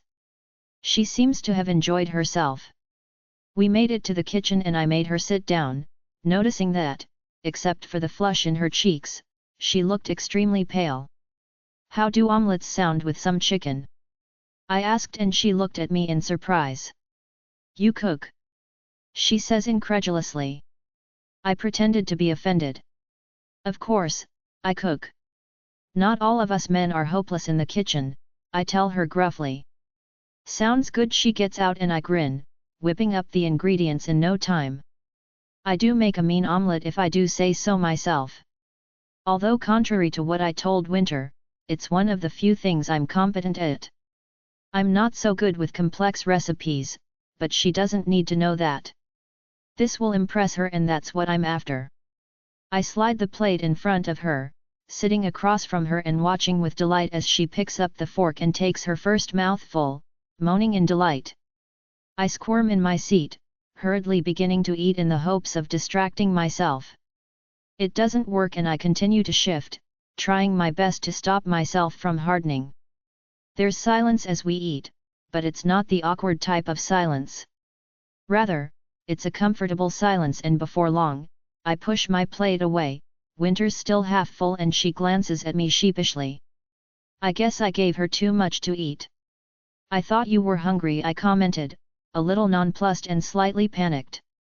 What if she didn't like it and was just being polite? Maybe I could offer to make her something else? A sandwich, or crackers or something. I'm not used to eating large portions, she admits dryly, and my heart stops. Of course, she's not with all the abuse she told me about. I decided not to make a big deal about it, not wanting to make her uncomfortable.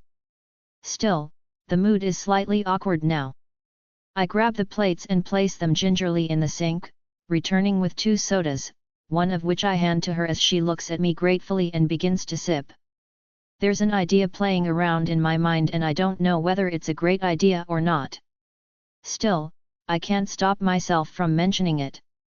I know you want to go on a date, I said delicately as she nodded, and I very much want that too, but there's something else I want to ask you about while I have your full attention. It's important to me and I want to get your opinion. She waits patiently, hands on the table as I ponder what to say. Stuff it, I'm just going to tell her. There's an annual meeting every year with us alphas. We take our partner to the summit and there's dancing, talking, just a casual sort of thing. Would you mind attending with me? I can show you off to the other alphas, I said, feeling a bit hopeful that she might agree to it. She looks pensive, sipping at her soda, while I wait on tenterhooks. Is she going to agree or have I moved way too fast for her liking? Finally, she gives a broad smile. I would like that, she says hoarsely as I reach over and grip her hand, a smile on my face. When is it? She asks. I stop and think. It's actually not that far away. Hopefully, that won't matter.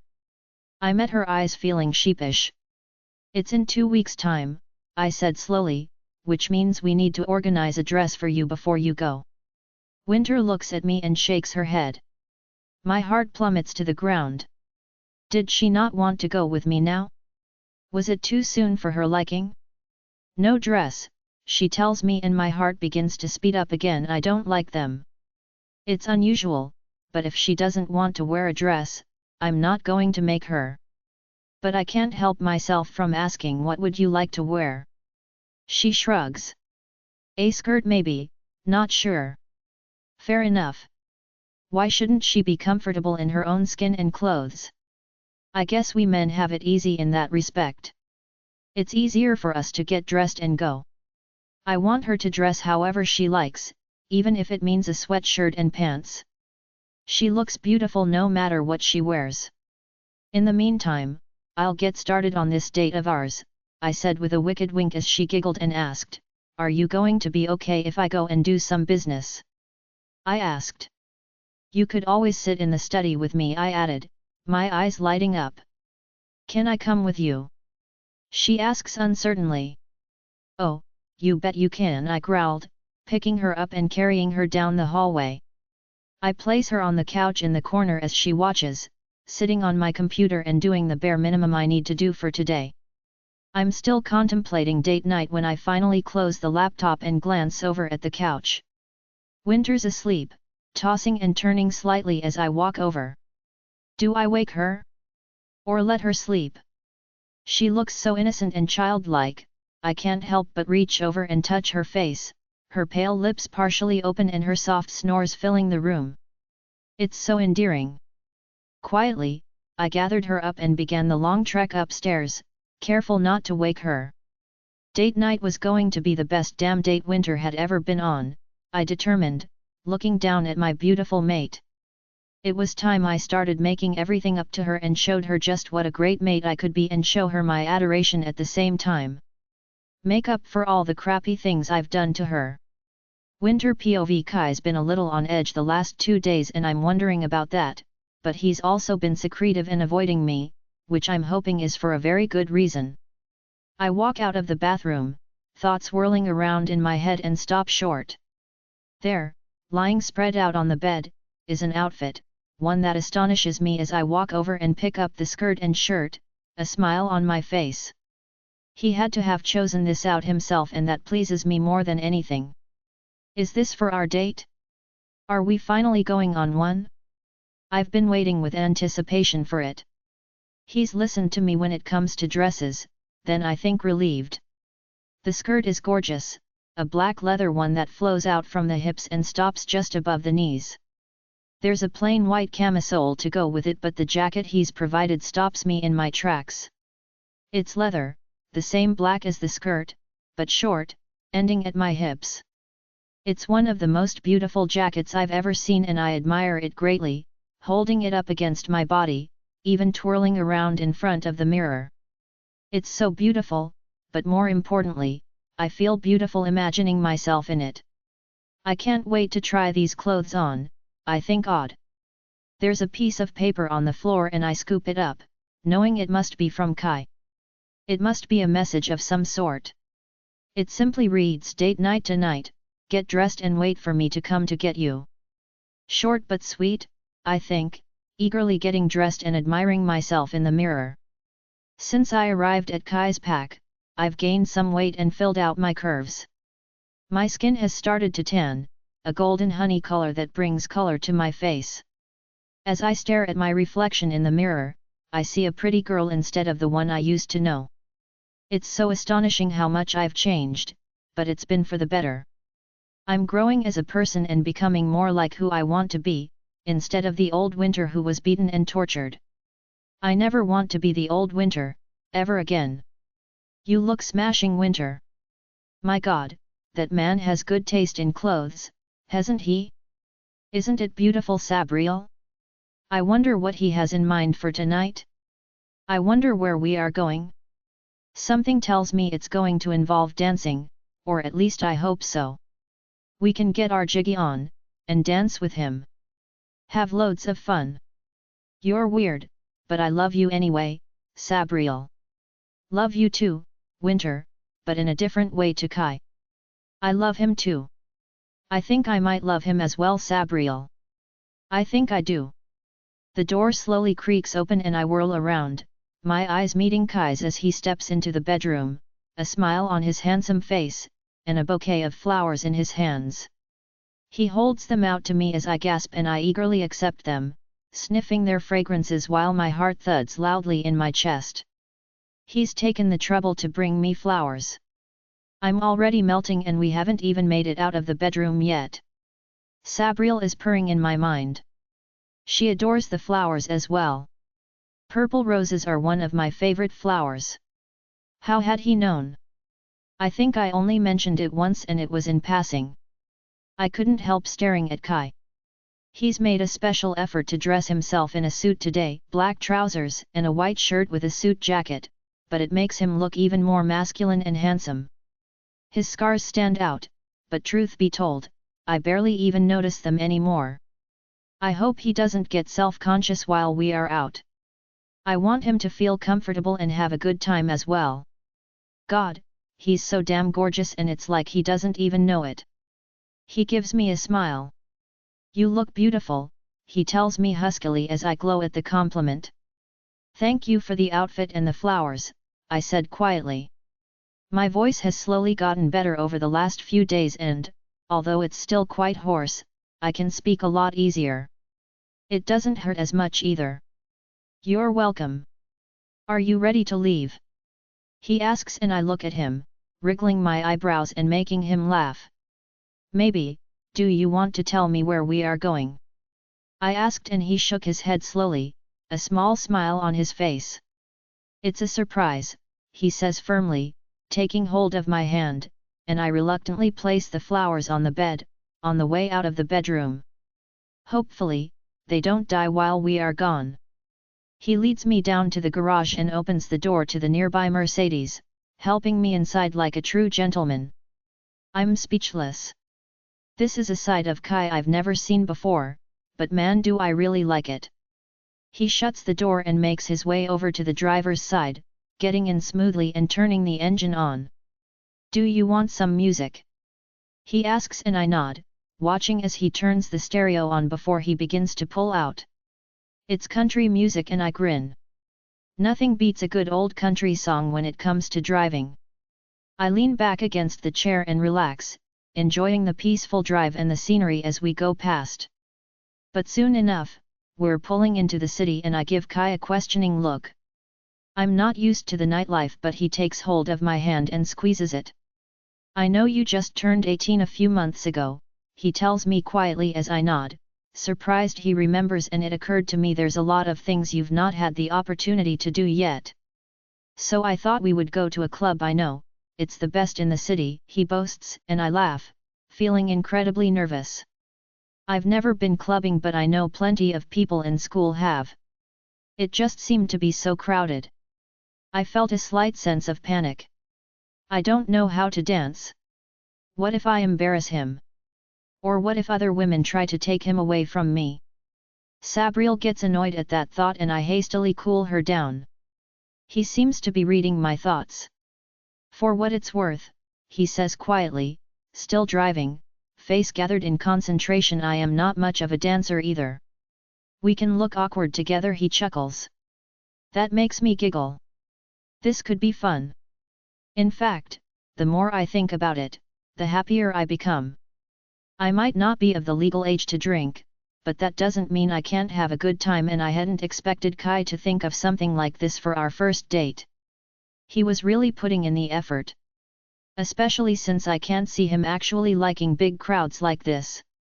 He pulls into a car park as I stare at the building in awe. It has large neon lights pronouncing the name Club 666 and there's a huge line of people waiting to get through the door.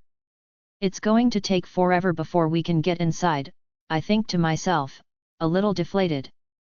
Kai opens the door and takes my hand.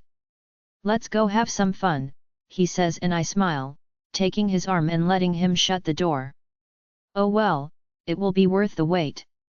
I fully expect us to both go join the back of the line but instead, Kai makes a beeline towards the bouncer, a small smile on his face, even as I'm hesitant. What is he doing? We can't just jump the line like that.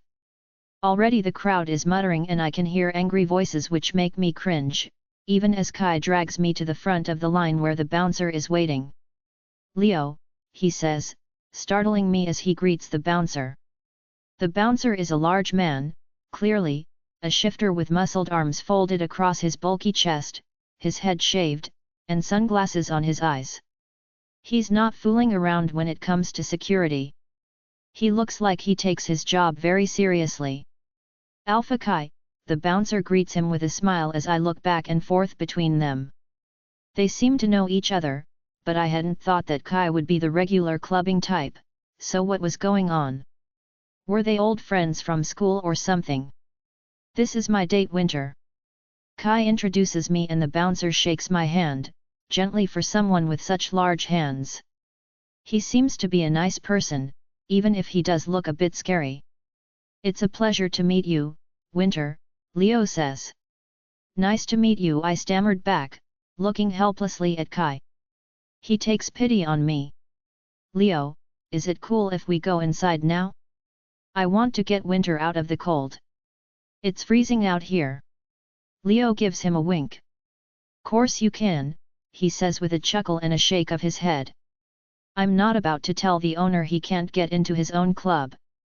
I don't have a death wish, he jokes, undoing the rope and allowing Kai to drag me inside.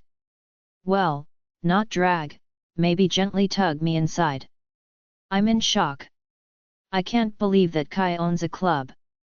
It's freaking cool. As we step inside the interior of the building, my eyes widen and my jaw drops open. It's beautiful. It has a sense of luxury, with booths all around the dance floor and tables, and waitresses serving guests quickly. The dance floor is bright and the music is loud, people dancing everywhere, their hands on each other, several others making out. The atmosphere is bouncing and it's clear this is a popular club. It's totally wild and utterly cool. It's also making me feel completely out of my depth. I can't believe you own this, I say slowly, and he grins and gives me a wink. There are lots of things you don't know about me, Kai says as he steers me towards a table and sits me down. Trust me, I'm an enigma, he jokes and I giggle. He certainly is. But one that I was slowly getting to know. I looked around wide-eyed, trying to take it all in. I've never been clubbing before and this is so exciting. My foot is tapping to the music as a waitress approaches. I frown when she bends over to speak to Kai, showing off her impressive cleavage and deliberately ignoring me. I feel snubbed. I also feel incredibly angry while I struggle to keep my cool. Not that the notices or anything. What can I get you to drink, she coos, flipping her blonde hair over her shoulder and batting her eyelashes at him. My hands clench into fists under the table.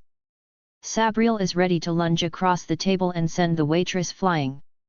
Kai, to his credit, doesn't even look at the waitress but instead turns to me. What would you like to drink? He asks politely as the waitress begins to look disgruntled, sneering at me. I'll have a root beer please, I say, and he nods. I'll have a Coke, he tells her, and she walks off looking annoyed. Take that, I think to myself triumphantly. Kai hadn't even spared her a second glance. You're not going to drink? I asked uncertainly. He shrugs. If you can't drink, then neither will I. Then he sits back against the chair and observes me with those dark eyes of his, narrowing them as a small smile appears on his face. Tell me, Winter, he drawls as my heart skips a beat, what would you like to do now? Kai POV, the club is loud and there are couples gyrating on the dance floor everywhere. I might own the club, but this really isn't my scene, not that I'm about to tell Winter that. Not when she's looking all over the place with awe, a large smile on that beautiful face of hers. She looks like she's glowing in excitement, and I'm further surprised when she just orders a root beer to drink and sips at it, her face alight as she listens to the music, her foot tapping in time to the rhythm. She looks like any other normal teenage girl out clubbing. For a while we sip our drinks, content to listen and be quiet, occasionally asking each other questions, but I can see Winter longingly looking at the dance floor. The outfit I chose for her suits her down to the ground, and she even added leggings to it. She looks stunning, an absolute goddess, and easily the most beautiful woman in the room. I'm lucky to have her here with me, that's for sure. Especially given the envious looks of several other males who spot her. I smirk. She's all mine, fellas. Come near her and I'll murder you without a qualm. I quietly place my drink down and turn to her with a small smile. Would you like to dance? I offer, and her eyes light up immediately as she stands up and almost drags me to the dance floor. I guess that's a yes, then. We went to the edge of the dance floor. I prefer not to be in the center with all the gyrating bodies everywhere. Good lord, some of these girls are wearing almost nothing. Aren't they freezing? I'm a little out of my element. I'm not much of a dancer and I'm also incredibly aware of my scars. I can see a few women pointing them out to each other and whispering, and my face burns in embarrassment. But I was determined to make sure that Winter had a good time, and that's what I was going to do. So I put aside all my inhibitions and began to groove to the music, Winter laughing at my pathetic attempt to dance to a young person's music, as I like to think of it. But at least she's having fun, and that's what matters the most to me. I want her to be out here enjoying herself. She's having a wonderful time, even cozying up to me and laughing as I twirl her around. But it's not long until I get hot from all the moving around in the crowd and, judging by the flush on her cheeks, she feels the same. We both need to cool down. Another drink? I suggest, and she nods gratefully, using her hand to fan her face as I lead her back toward one of the booths. Root beer. I check and she gives a small nod. I'll be right back, I tell her with a smile. I go and join the crowd waiting to be served. We could wait for a waitress, but it's gotten crowded now and they appear to be run off their feet. It will be much quicker to go to the bar and fetch them. I make a mental note to hire more waitresses as I make my way over and give the bartender a small smile. Root beer and Coke please, I tell him, and he nods, serving the drinks up quickly. The bartender is efficient. I'll give him that. Doesn't try to engage in small talk, as a lot of them do. He's also not trying to hit on any of the women, which I like. This means he takes his job seriously. He places the drinks in front of me and I take one in each hand, slowly maneuvering my way through the crowd to make it back to Winter. I frown. There's a guy standing in front of Winter, looking down at her, swaying slightly on his feet. He's clearly inebriated. I hesitate. Storm wants to go over there and slam the guy's face into the table, but part of me is hesitant. I don't want to play the hero if she's capable of sending him away herself. Besides, she might not welcome my interference. I slowly walk towards the table, able to catch some of the conversations with my sensitive hearing. How are you doing, baby doll? Creepazwa's voice. He's definitely drunk and slurring his words. I'm not your baby doll. Winter's voice. She sounds extremely annoyed and angry, staring up at the man who's towering over her. You don't have to be like that. Creep's voice. I'll give him that. I'm here with someone, so I'd appreciate it if you would leave. Winter's voice. She's standing up for herself. Good for her. I glow at that. Still, I move closer in case she needs me. My whole body is tense. I'm prepared to step in at any moment and deal with this creep the way he deserves to be treated. You mean that man with those ugly scars? The creep's voice sneers, and I see Winter stiffen. Somehow, I'm not surprised that my scars get dragged into this, but Winter's reaction surprises me the most. They are not ugly, Winter's voice. Please leave. She's starting to sound a bit angry now, and I wonder whether I should stop this guy now or wait. Then I see red. The creep has taken hold of her arm and she's trying to pull it back to no avail. He's too strong for her and it shows. Bastard. I hate men who manhandle women. He's mine now, going down. I begin to move. Something's wrong. He has something in his pocket that's gleaming in the light. How did he get past security? Listen, you little. Do as I say or I'll knife you right here and now. He begins, and that's it. I drop the drinks and storm towards them both, my eyes turning pitch black in my anger. How dare he? I think furiously, but then I'm stopped in my tracks. Winter's handling it. I asked you more than once to leave me alone, Winter says icily, and you still continued to bother me. I'm not going anywhere with you, she hisses and pulls her arm free. In one smooth movement, as I watch in disbelief, she reaches over, grasps his head, and slams it on the table as he gives a shocked cry, blood pouring from no doubt what is now a broken nose. I'm speechless and in awe. She freaking slammed his head into the table, and the man more than deserved it. Way to go, Winter. I see him starting to get back up and come over, gripping hold of the man's arm as security approaches. They should have been a bit quicker, I think to myself, slightly annoyed at them. Did they not see what was happening over here? He was pawing the lady. Get his ass outta here, I tell them. Make sure he leaves and never returns. Oh, and he has a knife on him, I growl, watching as they begin to pat him down. They give a nod and I turn to Winter, who is pale and shaky but still looking absolutely furious. She looks absolutely adorable. I keep that thought to myself though. I don't want to make her even angrier. I just hope she doesn't want to go home yet and call the date over. Are you all right? I asked softly, grabbing hold of her arm, where he'd taken hold, and softly rubbing it as she looked at me, a troubled look on her face. She gives me a small nod. He wouldn't leave me alone, I had to do it, she tells me worriedly, biting her lip. Am I in trouble? I laughed, my shoulders shaking in amusement. Why on earth would she be in trouble when all she'd done was defend herself against a creep who was manhandling her? If anything, she'd done the club a favor in getting rid of a predator. She should be proud of herself. No, I saw the whole thing, I muttered. You did well. I'm actually really proud of you, Winter, for standing up for yourself like that. It was amazing. Really?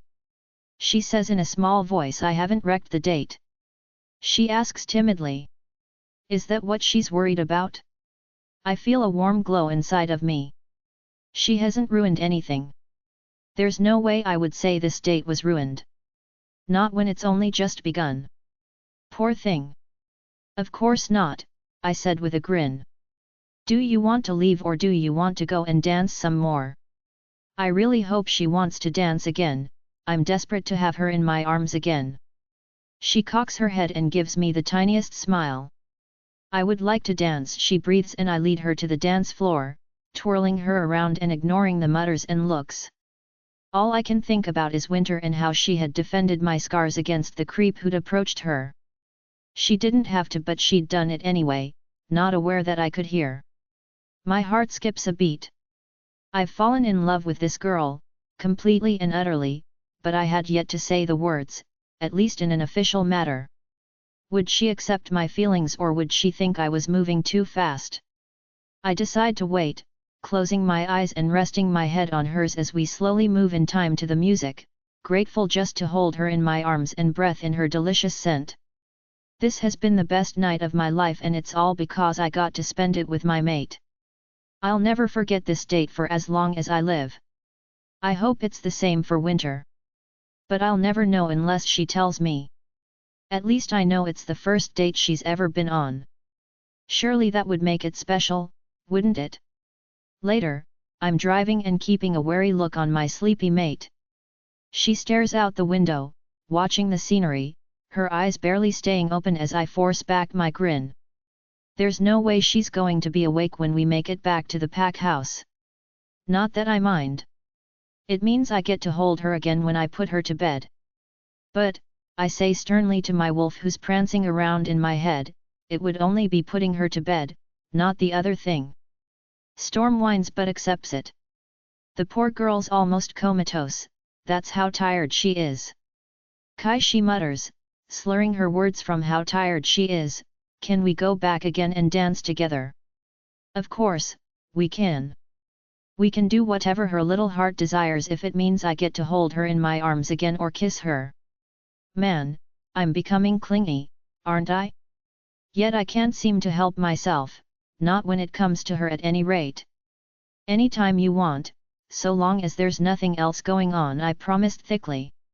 She's already planning on going out with me again. I gave a cheesy grin. The next date will be even better, I promise myself. She puts her head on her shoulder and her soft snores begin to fill the silence in the car as I smile, carefully driving slowly, wanting to prolong this date for as long as I possibly can. I can't help wanting to be this selfish. It's the most quality time I've ever managed to spend with Winter. That's my fault though, not hers. Then she utters the words and I almost swerve the car in my shock, in her sleep. I love you. The rest of the audiobook will be continued in the next episode. Join us on Patreon for early access or more great audiobooks. A link is provided in the video description.